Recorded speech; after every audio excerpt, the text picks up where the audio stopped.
Iya. Viral, tangis seorang ibu jumpai pria mirip almarhum anaknya di Pasar Tondano. Tengah beredar sebuah video yang memperlihatkan seorang ibu tiba-tiba memeluk seorang pria.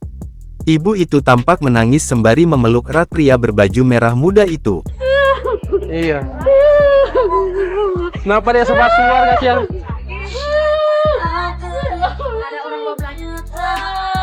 Pria itu tampak diam sembari menenteng kantong berwarna biru. Terdengar pula suara seorang pria yang berusaha menenangkan ibu tersebut. Iya, dia semua pergi tuh cowok. Dia semua pulang dia. Otoso tunggu dia. Iya. Yang penting soal apa kangen. Dikatakan bahwa pria tersebut mirip dengan anak sang ibu yang kini telah meninggal dunia. Melansir akun Facebook Novita Mahajani, sang ibu bersyukur telah bertemu dengan pemuda tersebut lantaran ia merasa bisa melepas rindu dengan mendiang putra tercintanya. Ia pun sempat berfoto bersama pria yang mirip dengan anaknya tersebut. Diketahui, peristiwa tersebut terjadi di Pasar Umum Tondano, Kabupaten Minahasa, Sulawesi Utara. Kini video tersebut telah viral dan diunggah ulang dalam banyak akun di media sosial.